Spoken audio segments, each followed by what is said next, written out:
যাকে একদিন বন্ধ্যা বলে একঘরে করে দিয়েছিল সমাজ, সে মহিলা পেলেন পদ্মশ্রী। গোটা দেশ নয়, বলা চলে তিনি আজ এক প্রকার বিশ্বের কাছে পরিচিত মুখ। তিনি হলেন থিম্মাক্কা।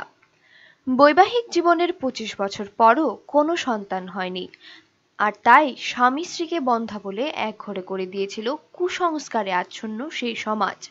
সমাজের ধারণা ছিল কোনো মহিলা গর্ভধারণ না করলে নাকি নারীর পূর্ণতা পায় না। কিন্তু সেই প্রচলিত ধ্যান ধারণা পাল্টে দিলেন কর্ণাটকের গুব্বি তালুকের বাসিন্দা বেক্কাল চিক্কাইয়া ও থিমাক্কা। দুজনেই মনস্থির করলেন গাছ লাগাবেন। যেমন সিদ্ধান্ত ঠিক তেমন কাজ। দুজনেই শুরু করলেন গাছ লাগানো। 10টি-20টি করে প্রতি বছর তারা বটগাছ লাগাতে থাকেন।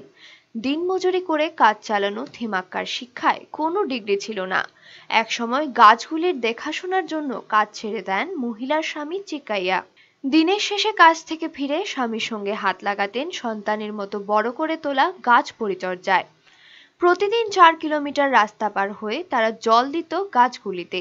এমনকি পশুরা যাতে গাছগুলি নষ্ট না করে সেজন্য বেড়া দিয়ে রাখত। 1991 সালে স্বামী মারা যাওয়ার পর একাই দায়িত্ব কাঁধে তুলে নেন থিমাক্কা।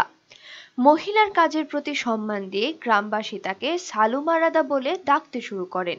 কন্নড় ভাষায় এর অর্থ গাছেদের সারি। থিমাক্কার মহৎ এই কাজের খবর ধীরে ধীরে ছড়িয়ে পড়তে থাকে। 1996 সালে তিনি জাতীয় নাগরিক সম্মান পান। ক্রমেই আন্তর্জাতিক স্তরে তার পরিচিতি ঘটতে থাকে। বর্তমানে 8,000 গাছ বড় করে তুলেছেন বৃক্ষমাতা থিম্মাক্কা।